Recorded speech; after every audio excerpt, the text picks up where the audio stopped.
Let's bring in David Aldridge, editor-in-chief of the Athletic D.C. Thanks so much for joining us tonight. My pleasure.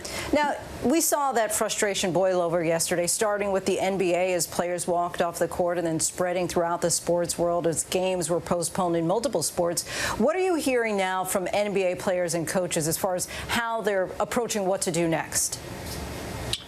Well, they're going to meet with the owners of the teams on Thursday afternoon and try to lay out specifically what it is they want from the teams in the league going forward. The league's already, and the owners have committed $300 million towards various social justice issues, but the players, I think, want even more meat on the bone and want to see some specifics, whether that has to do with the election or going forward or addressing legislative actions as the Bucks had asked of the Milwaukee or the Wisconsin State Legislature.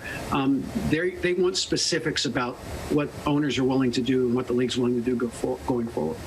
After George Floyd's death, there were questions from some players on whether finishing the season even made sense, but they wanted to be able to use their platform to speak out on cases like Breonna Taylor. So what's your sense now? Do the players still think that they can have an impact in getting some action on addressing these cases of police violence, or is there a feeling of resignation? I think it's a little bit of both. I think some of the players are frustrated that all of the work that they put into it and the league put into raising social justice awareness still winds up being overwhelmed by this latest shooting and this in Kenosha. And there was a frustration there, a real frustration amongst the players, the sense that they don't think anything's being accomplished. And they wanted to kind of recenter people's focus and attention. And I think they felt like walking out on Wednesday and then Thursday is the only tool that they had to really kind of recenter the focus of the nation on the things that they thought were important. I'm sure you've seen this video. Just want to play it for those who may not have seen LA Clippers coach Doc Rivers, what he had to say earlier this week. We're the ones getting killed. We're the ones getting shot. It's amazing to me why we keep loving this country and this country does not love us back.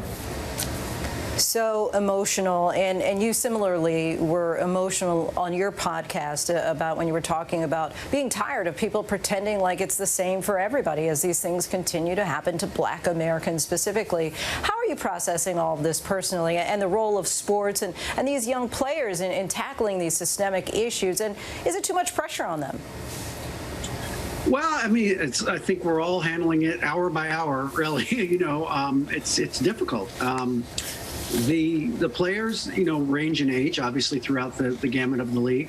And some of the young players haven't had to deal with anything like this, and it's new to them, but it's also new to older players. I mean, none of us have dealt with this kind of, national reckoning in the midst of a global pandemic. It's a pretty solid 1-2 punch, right? And it's very difficult to kind of process everything that has happened as a result of that over the last few months. So you do it the best that you can, but you don't do it consistently and you don't do it well all the time, but you try to do the best you can. And I think that's what the players are doing. They're trying to come up with solutions and be relevant in this discussion to the extent that they can, while also being competitive people at the top of their profession who want to try and win a championship while they're down in Orlando.